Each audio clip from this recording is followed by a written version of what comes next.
What's up, film buffs?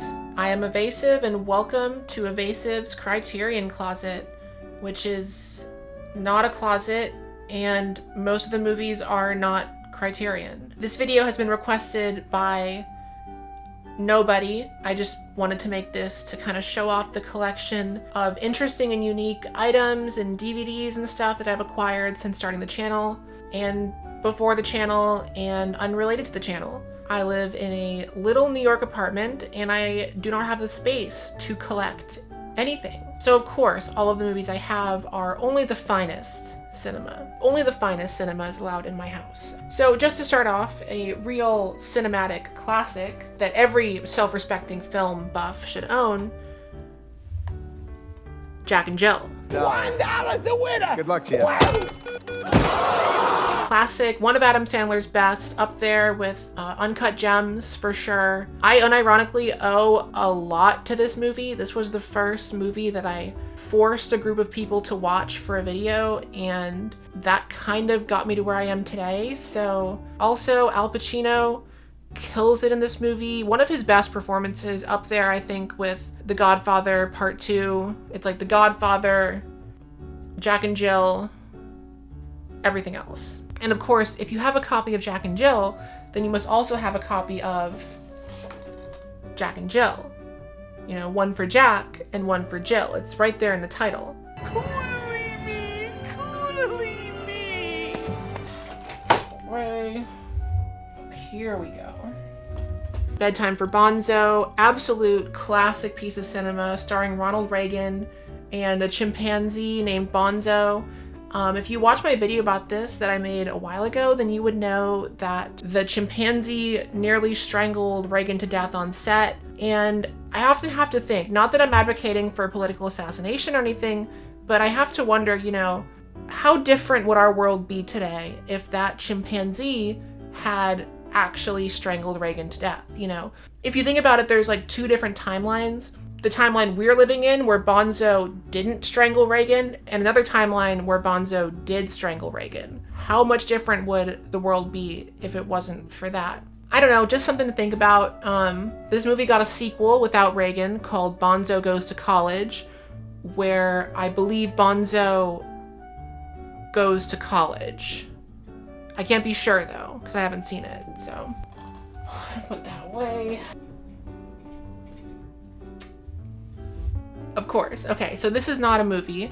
This is a Garfield mug from McDonald's at some point in the 80s. I guess they sold these.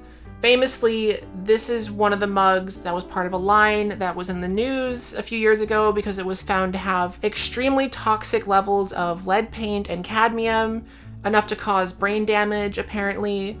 I don't think it was this cup, though. I think it was like a different cup in that same line. Either way, I did not drink out of this, so don't worry. Okay, I might have drank out of it like once or twice, but not enough to cause any brain damage. Okay, maybe I drank out of it for like a few months. I should probably stop holding this, right? I don't want to get the paint on my hands, I guess. Oh, here we go. Whoopi double pack. I got a copy of Eddie, starring Whoopi Goldberg, and Theodore Rex, starring Whoopi Goldberg. Can you just slide your butt? Yeah, that's great. Like that? Fun fact about this is one of the most expensive direct-to-DVD or direct-to-VHS movies ever made. Whoopi tried to back out of it, and they threatened to sue her for like $20 million to make her star in this movie. She plays a cop in the future who teams up with a T-Rex in a t-shirt to end dinosaur racism. The future's toughest cop is Katie Coltrane. Now, she's getting a new partner. Teddy. Hit me. And then Eddie, of course, I talked about in a video once. This is a movie where Whoopi Goldberg wins a competition and gets to be the coach of the New York Knicks. The Knicks suck. Then fate Anyone who makes the free throw gets to be honorary coach for the second half. lent them a hand. Just, you know, like any good 90s movie, there is a Donald Trump cameo and a Rudy Giuliani cameo. Just a classic 90s piece of cinema. That is why it is impossible to stream and you have to have it on DVD. which is what I did because there was no other way for me to get this movie at the time. Away. Stonewall. Real piece of garbage. I was gonna get this on Blu-ray, but turns out they did not even bother to print this on Blu-ray. They only printed it on DVD. In the year 2015, that's how nothing this movie was, that they did not even bother to put it on Blu-ray. I actually have a lot of DVDs and Blu-rays that I only own because of videos. You know, we got It's Pat the Movie, all 3 50 Shades, Mrs. Doubtfire, She's the Man, Chasing Amy, Magic Mike, I now pronounce you Chuck and Larry, on Blu-ray, perfect picture and purest digital sound available. I just got 3 things to say. God bless our troops, God bless America, and gentlemen, start your engine! It would be easy for me to just, you know, take the easy way out and download these things, but then I wouldn't get the beautiful special features in glorious Blu-ray HD or upscaled, whatever. So that is why I have to buy these physical, because I need to be able to mine them for extra content that I can use in the backstory section. So it's all deliberate. Also, what kind of self-respecting film buff does not own a copy of I Now Pronounce You Chuck and Larry on Blu-ray? You've kind of got this signature move now in movies. It's kind of like your I'll Be Back, the kissing guys. Yeah, what the hell is that? I don't know. It's what I look for in a movie now. If I can, you know, lock lips with a leading man. There.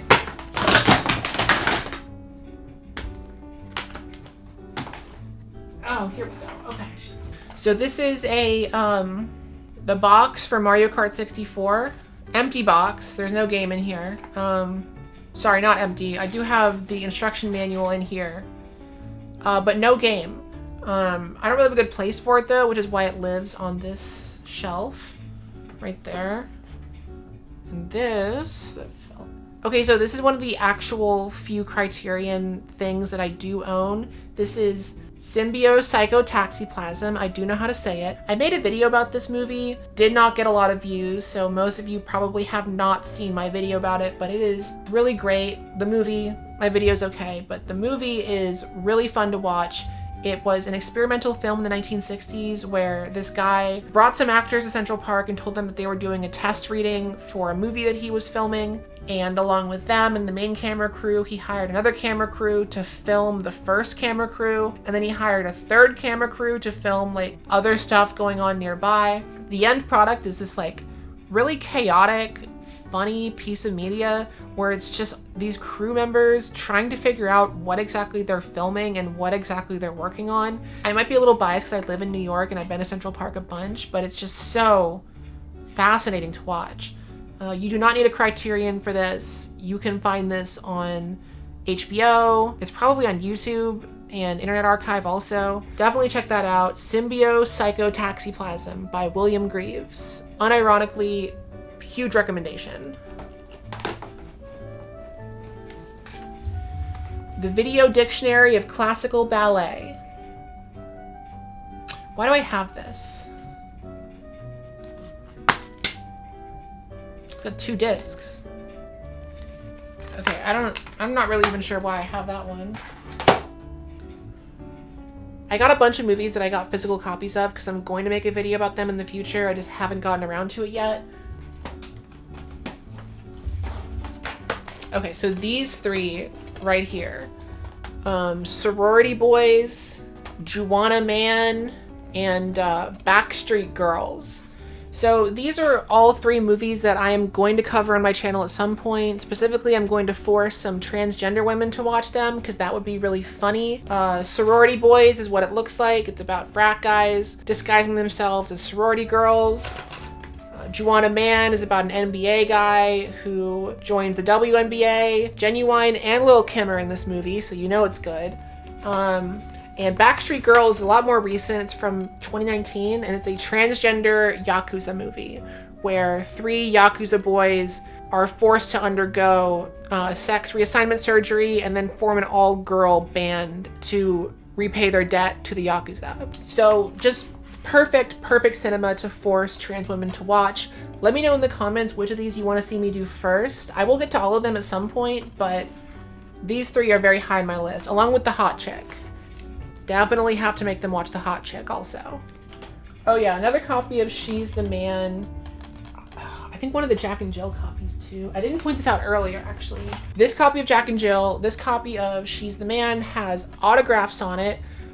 I tried to get these autographed by people who were in those videos because I had this plan that I was going to like get a bunch of them to autograph these DVD copies and then I would sell them to fans. I didn't end up doing it because I wasn't really sure if that was like a legal thing for me to do. I don't see why. I guess it wouldn't be illegal. Maybe I was just lazy. I don't remember why I decided not to do this, but if y'all want me to like sell autographed copies of used DVDs like this, let me know in the comments because I'll do it.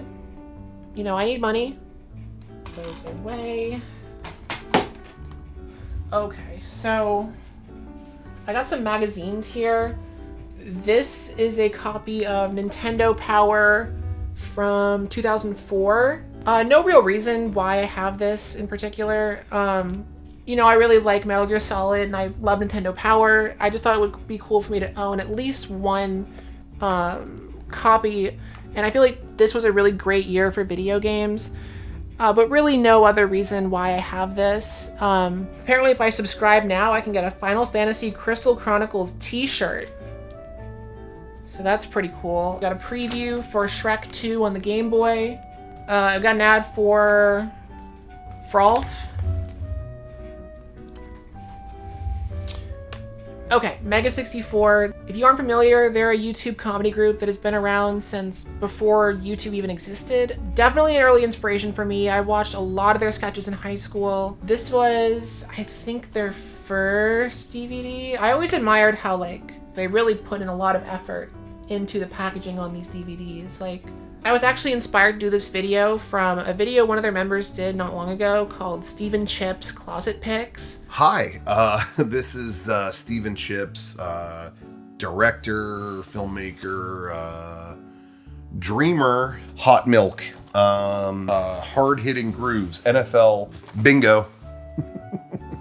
Don't mind me, let me fill her up.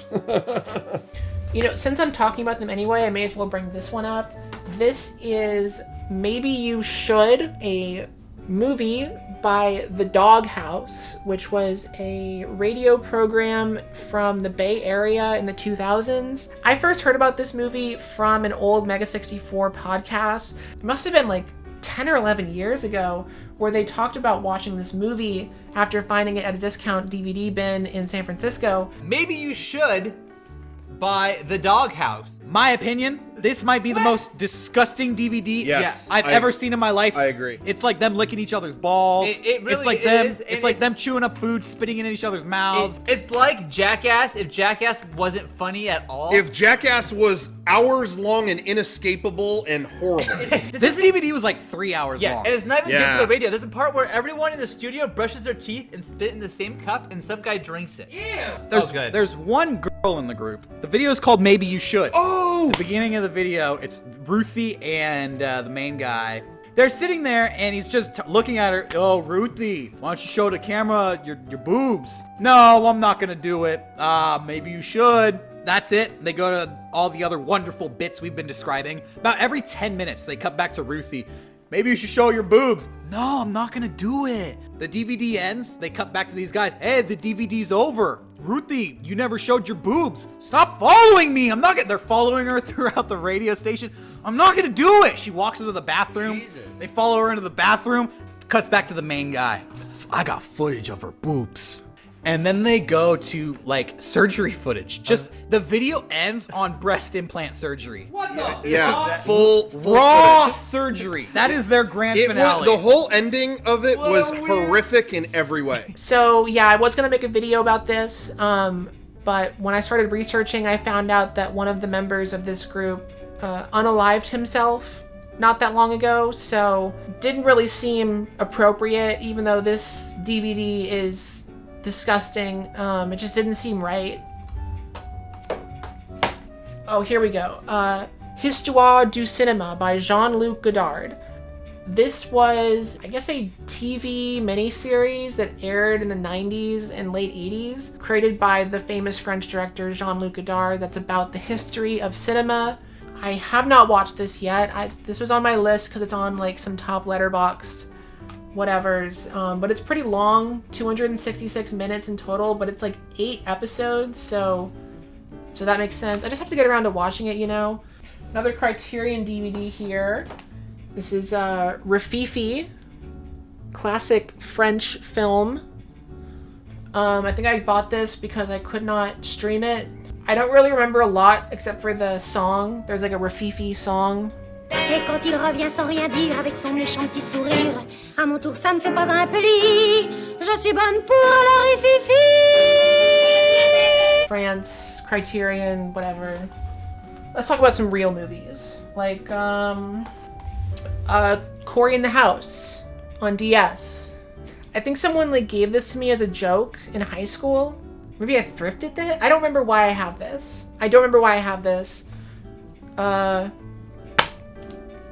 Whoa, y'all. Cory and Newt are rocking the house. Coming to Disney DVD May 27th. Also, y'all will be happy to know this manual was printed on recycled paper. 30%. I'm getting way too distracted by this Cory in the House. Don't know why I have this. I brought this up earlier. I do have some DVDs in here that I only own because I needed to rip them for a video. But that is why I do have a copy of both Kirk Cameron's Saving Christmas and Baby Genius's 2 Super Babies. Oh, no, I hate babies. And yes, I did write this off on my taxes. Can't forget to talk about Breakin' 2, Electric Boogaloo. This was the second video I ever did on my channel because I thought it was funny at the time if my second video was Electric Boogaloo, like it was actually about the real Electric Boogaloo. If you haven't seen this movie, do yourself a favor and look up the ceiling dance scene with the character's name is Turbo. I think he's played by Michael Boogaloo Shrimp Chambers. Overall, a lot of this movie is just really fun to watch even today. It's so 80s. It's one of the most 80s things that was ever made in the 80s. Hey, Kelly K, won't you come this way? We're gonna take you to the place where we all stay. We're gonna take you to the place where we all go, and we call this place the Miracle. Great, great, great movie. Breakin' 2, Electric Boogaloo. Don't even bother with the first one. It's not important. Another Criterion movie here, Love Streams, with John Cassavetes and Gina Rollins. Not my favorite Cassavetes movie. My favorite is Woman Under the Influence. I only have this because I needed to watch it for a Letterboxd list, and the only versions online were in terrible quality. While we're on the topic, may as well talk about another really great piece of cinema. Now, if you're a film buff, you know that every self-respecting film nerd on the planet has to have a copy of The Simpsons Hit and Run on GameCube. Even better if it has an old GameStop used sticker on it. Even better. I don't even own a Wii or a GameCube, so I'm not really sure why I still have this. Disc is a little scratched. I don't even know if this still works. Movies. Oh, movies. Okay. Anyone who knows me knows that I love Totoro. Totoro is definitely my favorite Miyazaki movie. I have this on DVD because I watched this before they put them all on HBO Max back in 2020. This one is my favorite. When I was a kid, my family moved around a bunch, and every time we moved, me and my little siblings would go and play in the woods near our new house and like explore and come up with our own little world. So this movie really reminds me of those days as a kid. Better than most Disney movies, in my opinion. Movies. Gotta talk about this. Pink Flamingos. This movie is like the 80s and 90s equivalent of like shock websites that people would send around on the internet. It is NC-17. This is NC-17 for a reason. I'm not gonna spoil too much, but I will tell you the movie ends with Divine, the main drag queen, following a dog around until the dog poops, and then she eats dog poop in front of the camera while How Much That Doggy in the Window plays in the background. And that's not even close to the worst thing in this movie. So go in blind. You're welcome, and I'm sorry. Could you give us some of your political beliefs? Kill everyone now. Condone first-degree murder. Advocate cannibalism. Eat shit. I have a stack of movie tickets here. There was a period of time in my life where I used to collect tickets for every movie I saw. I stopped doing it when digital tickets became more the norm. Isle of Doe, which I think was Isle of Dogs. Avengers Infinity War ticket right there. A lot of these tickets are like super faded. AMC tickets do not last well, apparently. I actually can't make out a lot of these. Wonder Woman. Finding Dory. Some of these are not even movie tickets. This was a ticket for Game Grumps Live in 2016.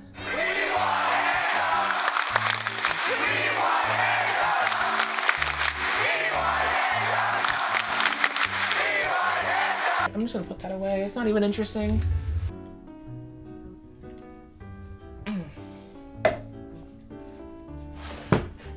Scorsese box set. I actually have a bunch of random Scorsese things here besides this. This is a box set with Boxcar Bertha, New York, New York, The Last Waltz, and Raging Bull.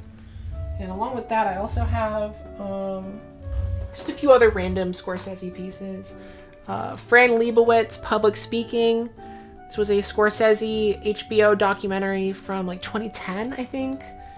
That was later continued in a Netflix miniseries called Pretend It's a City. Should I be a writer? Should I be a filmmaker? I say, no, you should be something useful. Be a piece of melon wrapped in prosciutto. Along with that, I also have My Voyage to Italy, which is, if I'm not mistaken, like 3 hours of Scorsese talking about Italian movies that he really likes.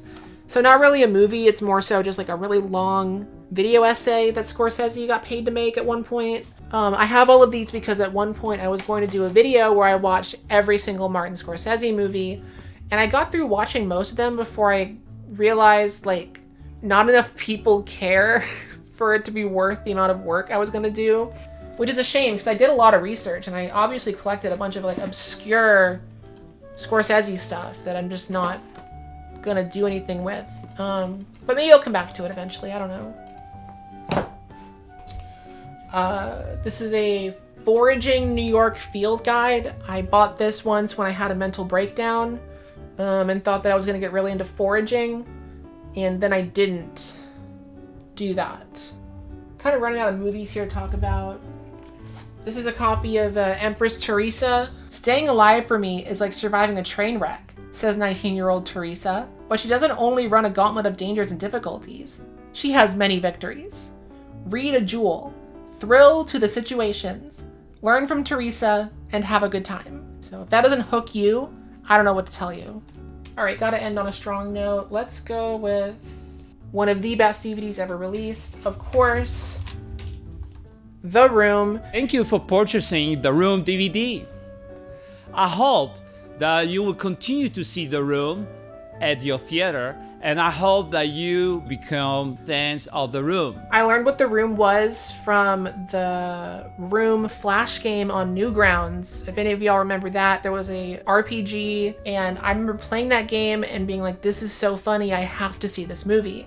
This is, as far as I can remember, actually the first time I ever bought a DVD for myself. Still have it to this day. I treasure it so much because this kind of like started my foray into the world of bad movies. This movie did change my life, I feel like. Which is really weird to say, but I don't know how else to say it. The Room changed my life. What a story, Mark. So yeah, that is my Criterion collection. Thank you so much for watching. As always, I will have a link down below of GoFundMes for Gaza that you can donate to. And yeah, I'm gonna go not watch a movie. I'm gonna go play some video games, I guess. I don't even like movies. Bye.